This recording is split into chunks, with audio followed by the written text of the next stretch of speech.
তুমি যদি জীবনে কিছু করতে চাও কখনোই কিন্তু নিজের লোককে পাশে পাবে না, কেননা নিজের লোকরা সবসময় ভাবে তুমি যদি সাফল্যর কাঠিতে উপরে উঠে যাও তার জন্য সেটা কিন্তু তাদের জন্য খুবই অসুবিধাজনক। আমি সীমা দাস ব্লগে তোমাদের সবাইকে স্বাগত জানাই। এটা ছিল মেয়ের বাড়ির ভিডিও। তা এই ভিডিওটা প্রায় 20 থেকে 25 দিন আগের কথা। মেয়ের বাড়িতে গিয়েছিলাম। মেয়ে একটা নতুন ফ্ল্যাট কিনেছে, আগে আমার এখানেই থাকতো। আসলে আমার জামাই একাই, শ্বশুরবাড়িতে আর কেউই নেই, তার জন্য ওদের বাড়ি বারাসাতে। তা মেয়ে কাছাকাছি আমি ওকে রেখেছিলাম, বাবু একদমই ছোট ছিল, তা মেয়ে একা পারতো না, তার জন্য আমার কাছেই, আমার বাড়িতে না আমাদের এখানেই ভাড়া থাকতো তখন। তা এখন একটা ফ্ল্যাট কিনে চলে গেছে, তার জন্য ও বাবুকে নিয়ে স্কুলে গেছে। তা আমি কি করব, তাই জন্য টুকটুক করে বাবুর খাবারটা আগে আমি করে নিলাম।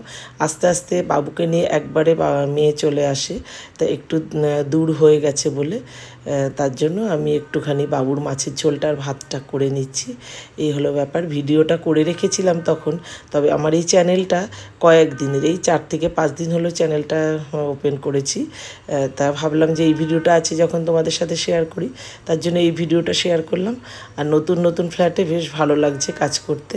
তা বাবুর জন্য আগে মাছের ঝোলটা করে নিলাম, একটু ভাত বানিয়ে নেব, তারপরে মেয়ে আসলে যা করার সেটা করা হবে আর কি।